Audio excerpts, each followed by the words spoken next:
Shpresoj dhe uroj të jeni mirë, nxënës. Do zhvillojmë një orë mësimore në lëndën gjuhë shqipe klasë 6. Punoj drejtori dhe mësuesi Fabio Shehi.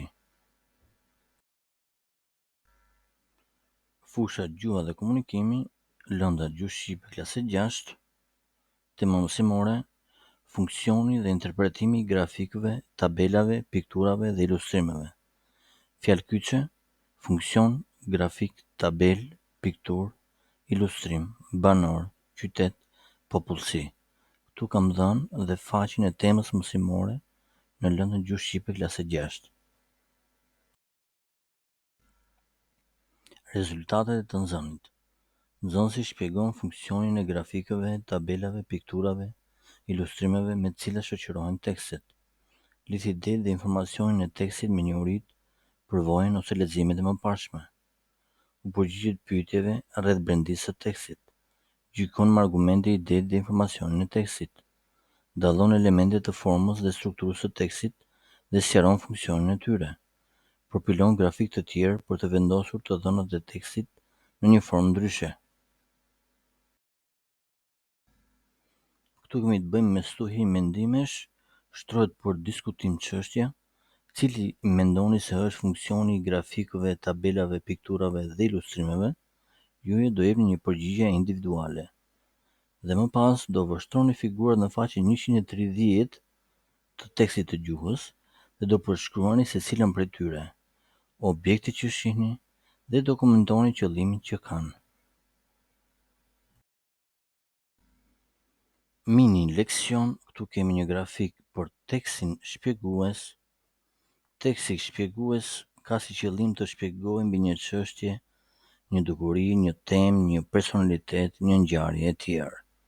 Shpjegon duke thelluar idetë në një fushë të caktuar. Shpjegimi ndërthuret me informacionin duke analizuar shkaqet dhe duke paraqitur pasojat e një fenomeni të caktuar. Në themel të tekstit shpjegues qëndron pyetja pse.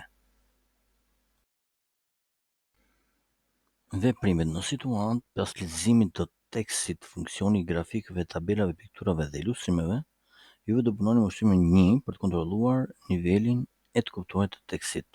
Dhe më pas do kaloni te ushtrimi numër 2, ku do shpjegoni kuptimin e shprehjes. Prirja për ardhjen drejt kryeqytetit është shumë natyrale. Çfarë kuptoni me këtë shprehje? Më pas do kaloni te ushtrimet 3, 4 dhe 5. Shqyrtoni tekstin. Nënvizoni informacionet më të rëndësishme dhe bëni komente shpjeguese. Juve do nënvizoni të dhënat faktike, shifrat, vitet, përqindjet, duke dhënë shpjegime për secilin rast. A ka një hyrje ky tekst? Juve do nënvizoni fjalitë në të cilat krahasohen të dhënat. Në fjalitë që nënvizuat në ushtrimin e dhënë, do dalloni se me çfarë mjetesh gjuhësore është realizuar krahasimi. Më pas do argumentoni dhe përgjigjet përmes arsyetimit tuaj. Veprimtari praktike: juve do t'i vendosni të dhënat e tekstit në një tip tjetër grafiku të ndryshëm nga ai që është dhënë në tekst dhe më pas do punoni me disa nga llojet e grafiqeve, disa prej të cilave do i paraqisni dhe në fletore. Për këtë juve do kërkoni dhe në internet.